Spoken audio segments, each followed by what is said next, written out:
Hello, everybody. Um, Today's video is me going to be going through case studies. Quite a short one, I would have thought. It's one of the 6 or 7 research methods that you do need to know. We are joined by Bella, who is not leaving me alone at the moment. But yeah, I'm talking about you. So, case studies is one of the 6 or 7 research methods that you do need to know. Now, I'm going to go outside because it's quite nice outside, actually. So, when we talk about research methods, we're talking about experiments, we're talking about observations, and case studies is basically a research method. It is a way in which you need to actually do research. And I think, to be honest, most of us kind of know the pros and cons of case studies anyway, but we are going to go through them. What actually is a case study? A case study is a intense look at one or a few individuals. I don't even know if you can see me on here, to be honest with you. It's an intense look on one or a few individuals. So, for example, Clive Waring's loss of memory, Eve White's multiple personality disorder, those sorts of things, really. So, you do need to know that case studies are heavy in qualitative detail. They can still produce quantitative detail, but it's relatively quite rare. So one thing to note, definitely actually, is that case studies tend to use interview methodologies, self-report methodologies, things that are going to produce a lot of words, basically. And they're usually longitudinal, right? So if you're asked to describe case studies, these are really the 4 main points that you need to know.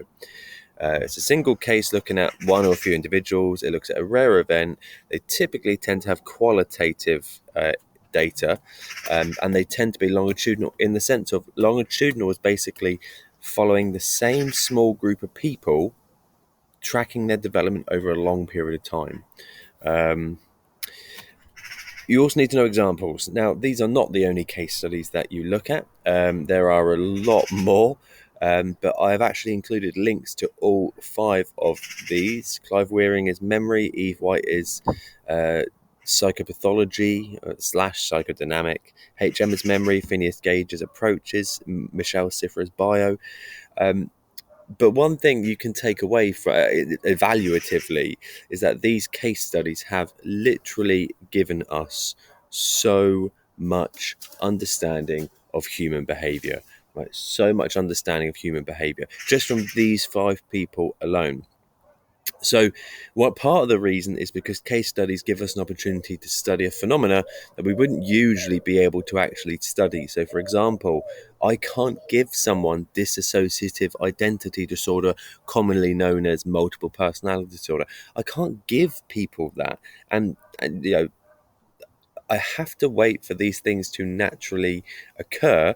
So, case studies typically tend to use naturally occurring phenomena. Sorry, I was kind of watching Bella try to chase a pigeon. So that's basically the AO1, right? That is basically the AO1 for case studies. In terms of the AO3, this is much more likely going to be the focus of any questions you get. The great thing about them is that case studies answer why human behavior happens. They don't just tell us what happens, they really actually tell us why the behavior happens as well. So they offer us a rich insight into human behavior.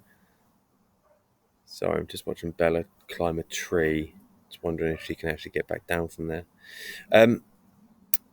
But they also, and this is a point I think that's underappreciated, is that they also offer an insight into what that behavior is like in the real world. Case studies don't typically tend to be looked at in labs, so they do tend to, the behavior we're looking at, they do tend to demonstrate what the behavior is like in the real world. And then this is the the other main point I would go with personally is that case studies open up new fields for investigation. So often case studies are the first scientific attempt to look at behaviors. I'll say that again. So they are usually the first scientific attempt to look at behaviors, and that instigates a whole field opening up, for example. So, for example, Eve White and multiple personality disorder. Before Eve White, multiple personality was not really considered an actual thing. It really wasn't considered a legitimate mental health disorder. It's no longer called multiple personality disorder, by the way. It's now called dissociative identity disorder. So essentially, those are the strengths. In terms of the weaknesses, the biggest one, and it is a pretty big weakness to be fair, is it case studies' inability to generalize to wider populations. So, for example, Broca looked at his patient stroke on the side of his. Sorry, hold on a second. I'm just going to grab Bella because she's getting herself into a bit of a situation here. Oh, that cat, honestly. Anyway, so the famous case is Broca, who looked at his patient and then thought, okay, well, the speech production part of the brain is in the left hemisphere, and then just applied it out to everybody else, despite the fact that's, admittedly, he was mostly right, but he just applied it out to everybody else inappropriately, based on one person, right? Based on one person. So it's a huge problem with case studies is you can only really actually oh my god, she's shitting on the garden now. Hold on 1 second. Oh my god, when am I going to finish this screencast? Anyway, so yeah, it's a huge issue. The other thing as well is case studies tend to rely on people's memory of something that happened a long time ago, which, if you've done memory already, you'll know is highly unreliable and not particularly valid as well. So a good example of this, if you need one, is Eve White was having to remember stories from her childhood, and the researchers may mistakenly think that something in her childhood was important when actually it didn't even happen. Which, yeah, obviously quite an important point. And that's it really for case studies. So my advice would be to know at least 2 strengths and 2 weaknesses for case studies, but also I would really know in detail at least these 5 case studies, because not only are they going to be able to help you in the particular topics that they are from, you may need to use them in some regard for research methods as well, potentially. So that is it for approaches. Quite a short and sharp one. I finally got there in the end because my cat is a twat, basically. Hope it was useful.